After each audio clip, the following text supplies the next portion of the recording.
నమస్తే మిత్రులారా, నేను మీ శ్రీనివాస్ చౌహాన్ అడ్వకేట్.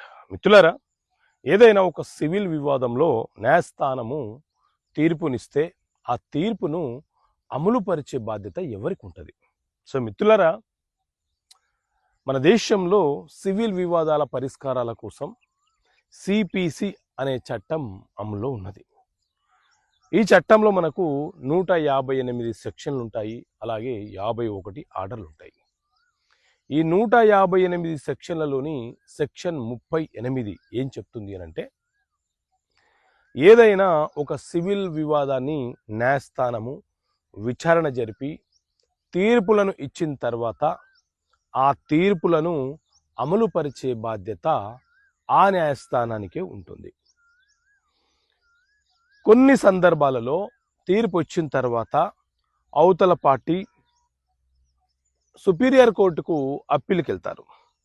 అప్పీల్కి వెళ్ళినా కూడా అప్పీలు అలౌడ్ అయినా లేకపోతే అప్పీలు తిరస్కరణ చేయబడినా తిరిగి కింది కోర్టు ఇచ్చినటువంటి తీర్పును అమలుపరిచే బాధ్యత కూడా ఏ కోర్టు అయితే తీర్పు ఇచ్చిందో ఆ కోర్టే ఆ బాధ్యతను కలిగి ఉంటుంది. తీర్పును అమలుపరిచే క్రమంలో ఎవరైనా అడ్డంకులు సృష్టిస్తే వాళ్లకు 30 రోజుల పాటు జైలు శిక్ష విధించే అవకాశం ఉంటుంది.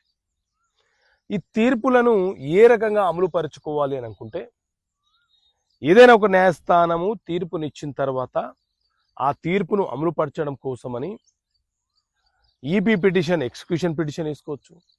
అడ్వకేట్ కమిషన్ని అపాయింట్ చేయమని న్యాయస్థానంలో అడగవచ్చు. అడ్వకేట్ కమిషన్ని న్యాయస్థానం అపాయింట్ చేస్తే న్యాయస్థానం తరపున ఆ అడ్వకేట్ గారు వచ్చి ఆ తీర్పుకు సంబంధించిన అంశాలను అమలుపరచడానికి అవకాశం ఉంటుంది. కాబట్టి ఏ న్యాయస్థానం తీర్పిస్తుందో అదే న్యాయస్థానము అమలుపరిచే బాధ్యతను కూడా కలిగి ఉంటుంది.